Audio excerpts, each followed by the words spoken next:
कल तक देख चुके हैं ना, इंट्रोडक्शन कल का हो चुका है। ठीक है, हम लोग क्या देख रहे हैं? वाक्य। पदों के समूह को क्या कहते हैं? वाक्य कहते हैं। अगर इनकी इकाई की बात करें तो सबसे पहले क्या होता है? ध्वनि। ठीक है, सबसे पहले क्या होता है? ध्वनि। जैसे पिछले सम परीक्षक के एग्जाम में आया था कि वाक्य की सबसे छोटी इकाई क्या है, आंसर लिया गया था ध्वनि। ठीक है, ध्वनि की जगह में हम इसको क्या भी लिख सकते हैं? वर्ण। क्या लिख सकते हैं? वर्ण। ध्वनि और वर्ण से मिलकर क्या बनेंगे? अक्षर। ठीक, क्या बनेंगे जी? अक्षर। अक्षर से क्या बनेंगे? शब्द। और शब्द के समूह क्या कहलाएंगे? पद। और पद के समूह क्या कहलाएंगे? वाक्य। और वाक्य के समूह वाक्यांश, गद्यांश और पद्यांश। ठीक है, तो पदों के समूह को क्या कहा जाता है? वाक्य। अब इसके हम प्रकार देखेंगे, किसके? वाक्य के। कल वो ऐसे बता दिया चुका है कि वाक्य के कितने प्रकार होते हैं? 2 प्रकार। ठीक है, कितने प्रकार होते हैं? 2। रचना के आधार पर, रचना या इसी को हम बोल सकते हैं स्वरूप। ठीक है, स्वरूप या रचना के आधार पर पहला प्रकार निकाला गया। दूसरा अर्थ के आधार पर। अर्थ के आधार पर 2 कैटेगरी में क्या किया गया है? डिवाइड किया गया है। वाक्य को कितने कैटेगरी में? 2। पहले रचना के आधार पर डिवाइड किया गया और दूसरा अर्थ के आधार पर। कल हमने क्लास में देखा था किसके आधार पर? रचना के आधार पर। क्या क्या वाक्य होता है? सरल वाक्य पहला होता है हमारा, क्या जी? सरल वाक्य। दूसरा होता है हमारा मिश्र वाक्य, मिश्र वाक्य। और तीसरा होता है हमारा संयुक्त वाक्य। ठीक है, संयुक्त वाक्य। अब इधर अर्थ के आधार पर 8 प्रकार के होते हैं। कितने प्रकार के? 8 प्रकार से बांटा गया है। ठीक है, विधिवाचक, ठीक है, विधिनार्थक, निषेधवाचक, ठीक, आगे देखें, आज्ञावाचक, अनुमतिवाचक, प्रश्नवाचक, ठीक है, विस्मय, विस्मयबोधक, संदेहवाद, संदेह बोधक। 8 हो गई क्या? एक बचा है और इच्छावाचक। इच्छावाचक कितने प्रकार के हुए जी? 8 प्रकार। अर्थ के आधार पर कितने भागों में बांटा गया? 8 कैटेगरी में बांटा गया। पहला देखिए, जैसे विधिवाचक, निषेधवाचक, ठीक है, विधिवाचक, निषेधवाचक, आज्ञावाचक, अनुमतिवाचक, प्रश्नवाचक, विस्मयबोधक, संदेहबोधक और इच्छावाचक। ठीक है, तो इस इधर देखिए, अब ये हो गया हमारा वाक्य। पदों के समूह को क्या कहते हैं? वाक्य कहते हैं। सार्थक शब्द और निरर्थक शब्द कल बता चुकी हूँ। ठीक है, रचना के आधार पर 3 प्रकार के दिए गए हैं। क्या क्या? सरल वाक्य, मिश्र वाक्य और संयुक्त वाक्य।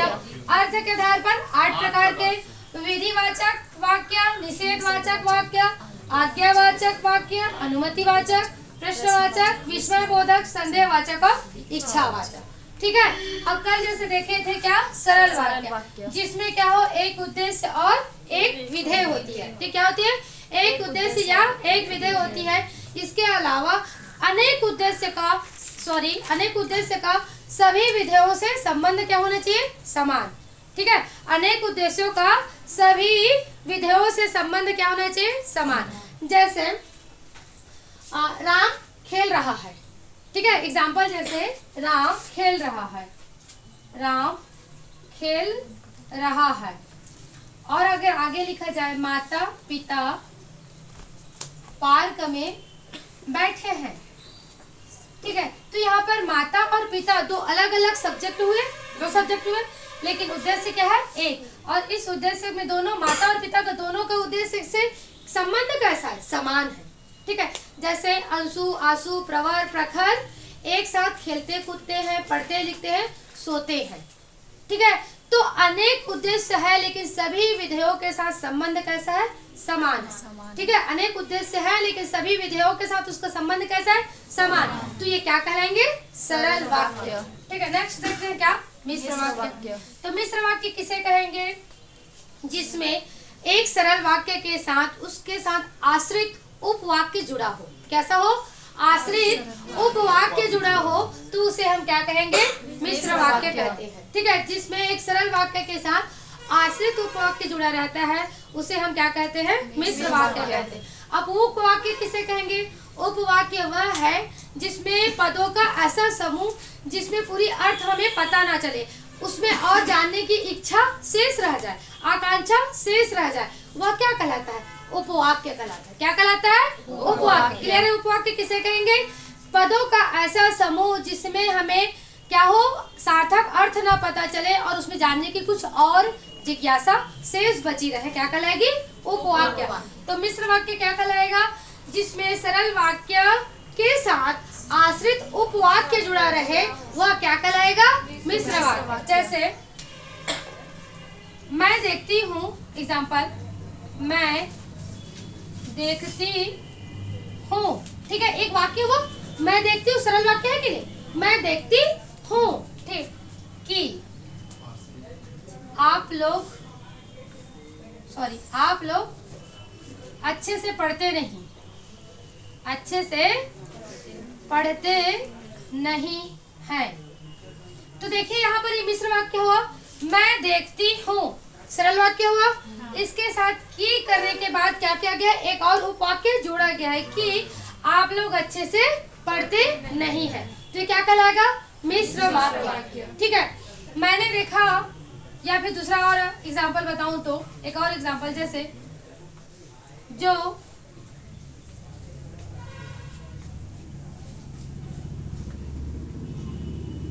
समझदार बच्चे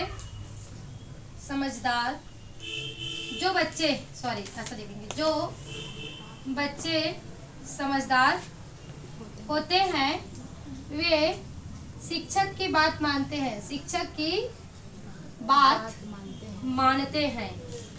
ठीक है, क्या लिखा गया? जो बच्चे समझदार होते हैं वे शिक्षक की बात मानते हैं। अगर उसको सरल वाक्य हम बोले तो क्या लिख देंगे? समझदार बच्चे शिक्षक की बात मानते हैं। एक वाक्य हुआ, समझदार बच्चे शिक्षक की बात मानते हैं, सरल वाक्य। लेकिन उसको हमने मिश्र वाक्य बदल दिया, जो बच्चे समझदार होते हैं वे शिक्षक की बात मानते हैं। ठीक है, वे शिक्षक की बात मानते हैं। जैसे एक और एग्जांपल, जैसे चोर ने देखा, ठीक है, चोर ने देखा कि उसके बचने का कोई उपाय नहीं है। ठीक है, यह भी मिश्र वाक्य हुआ। चोर ने देखा, पहले वाक्य हुआ कि उसके बचने का कोई उपाय नहीं है। सूरज उग गया या सूरज उगा, इसलिए क्या चीज? इसलिए अंधेरा भाग गया। ठीक है, इसलिए अंधेरा भाग गया। सूरज उगा, एक वाक्य हुआ, इसलिए अंधेरा क्या हो गया? भाग गया। ठीक है, तो ये क्या हो जाएगा? हमारा मिश्र वाक्य। ठीक, क्या हुआ? मिश्र वाक्य। क्लियर है? आगे अगर देखें, ठीक है, इसको मिटा दूं मैं, कोई लिख तो नहीं रहा है ना?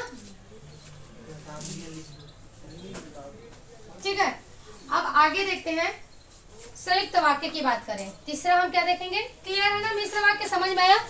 ठीक है, एक सरल वाक्य के साथ आश्रित उपवाक्य जुड़ा रहता है। ठीक है, आश्रित उपवाक्य जुड़ा रहता है। अब तीसरी बात करें संयुक्त वाक्य की।